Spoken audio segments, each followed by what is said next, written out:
Today I have a book to share called Jacob's New Dress by Sarah and Ian Hoffman, illustrated by Chris Case. I wanted to share this book because sometimes kids worry a little too much about boy stuff and girl stuff. You know, what color of pencil they're using. Is that a boy color or a girl color? Or what kind of toys they're playing with, or what kind of games they're playing on the yard. There's a lot of different ways to be a boy and a girl. And this book, Jacob's New Dress, talks about one way Jacob is a boy. I think you'll enjoy it.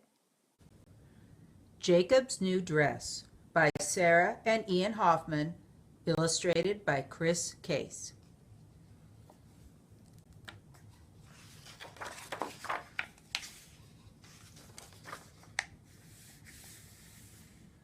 Jacob ran to join Emily in the dress-up corner.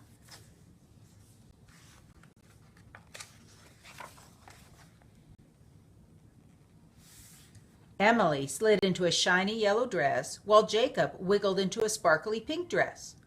They both reached for the crown, but Jacob got there first. "I'll be the princess," he said. Christopher frowned. "Jacob, why do you always wear the girl clothes? Put on the knight armor. That's what the boy wears." "Christopher, stop telling us what to do," said Emily.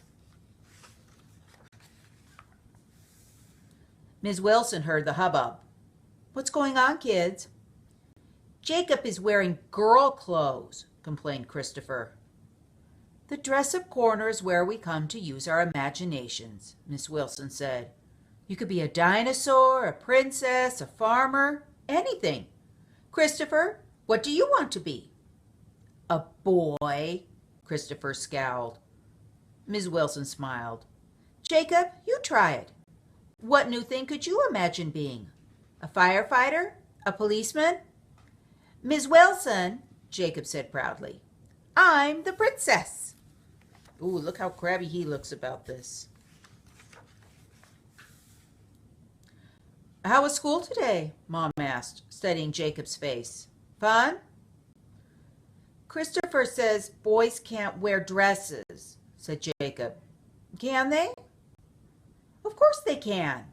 Mom hugged Jacob. "Why don't you get the dress you wore on Halloween and play in that?"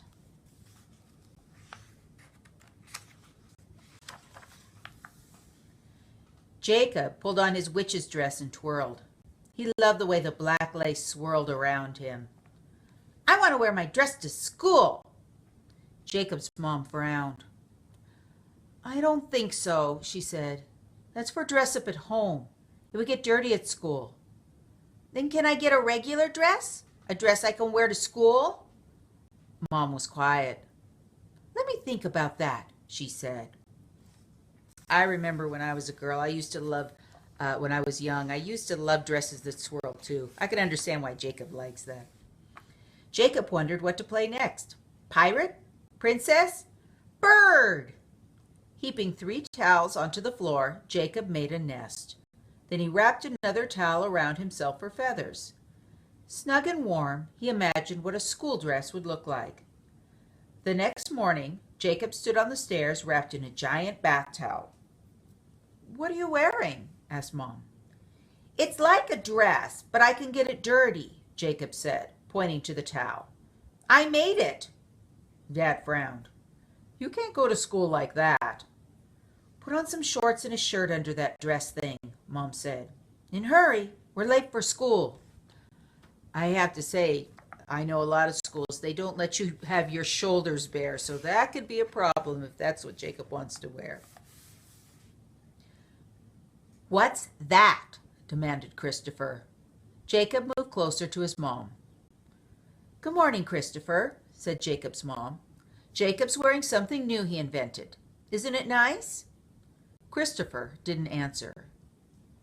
"I want a dress like that," cried Emily. "Where'd you get it?" "It's not a dress," said Jacob, glancing up at his mom. "It's a dress thing." Jacob saw Emily smile and grinned back. "I can make you one." Let's look at this picture again. There's actually a group of people called the Romans who used to wear clothes like this. Everybody wore them. They're called a toga. where it's just kind of wrapped around you like that. Both the men and the women wore those togas. The playground was full of laughter and running feet as the children played tag. Christopher sneaked up, yanked off Jacob's towel, and ran away whooping. "Christopher is mean," hissed Emily. Jacob watched Christopher wave the towel like a captured flag and started to cry. "Oh, that was not nice. You do not take off someone's clothes." "How was school today?" Mom asked. "Christopher stole my dress thing," said Jacob. The tears flooded back. Mom hugged Jacob. "I'm sorry. Christopher's not always a good friend." "Mom," whispered Jacob, "can you help me make a real dress?" Mom didn't answer. The longer she didn't answer, the less Jacob could breathe. "Let's go to the sewing machine," she said finally. Jacob felt the air refill his body.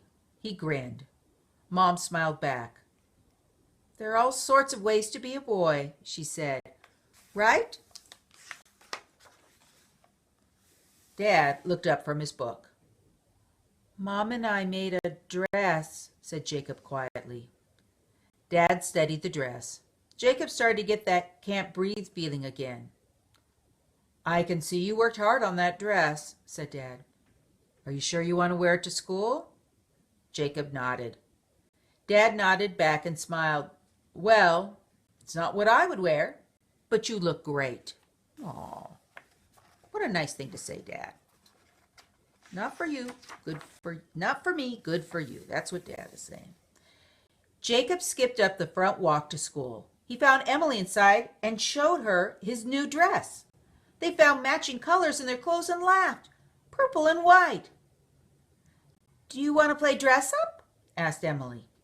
"No, monkey bars." Together they ran out to the playground. Ooh, they are having a good time. "My mom and I made this dress," Jacob said proudly at circle time. "We used her sewing machine." "That's wonderful," said Miss Wilson. "Was the sewing machine hard to use?" "Why does Jacob wear dresses?" interrupted Christopher. Ms. Wilson paused. "I think Jacob wears what he's comfortable in, just like you do. Not very long ago, little girls couldn't wear pants. Can you imagine that?" Christopher shook his head. "I asked my dad, and he says boys don't wear dresses." Jacob rubbed the hem of his dress, looking at the little stitches he'd sewn himself. He could hear Miss Wilson and the other kids talking, but their words sounded far away. On the playground, Christopher yelled, "Let's play tag, boys versus girls. Jacob, you're on the girls' team." A bunch of kids laughed. Jacob felt his dress surrounding him, like armor, soft, cottony, magic armor. Look at his face here. He is feeling strong and happy. "Christopher, I made this dress. I'm proud of it, and I'm going to wear it. And you know what else?" Jacob tagged Christopher. "You're it." Jacob sprinted across the playground, his dress spreading out like wings. And here's a little book bit at the end where the people who wrote the book, Ian and Sarah Hoffman, they're a mom and a dad, and they say that when their son Sam was in preschool, he also liked to wear dresses. So they wanted to write a book about how there's different ways to be a boy and a girl. Miss Wilson was right, too. When I was a girl, when I was first in elementary school, we couldn't wear pants. All the girls had to wear dresses. We never got to wear pants. Doing all our climbing in dresses and running in dresses.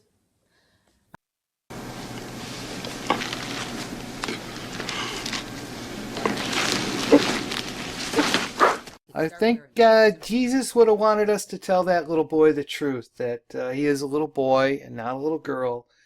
And parents, just be aware this is what they're teaching your children in school now. I've seen it myself in my grandson's preschool. So just be aware of it. You may want to consider teaching your children at home. Thank you very much. Have a good night. By the way, $13.99 on Amazon and $5.99 on Kindle. That wouldn't have anything to do with it, would it? Have a blessed day.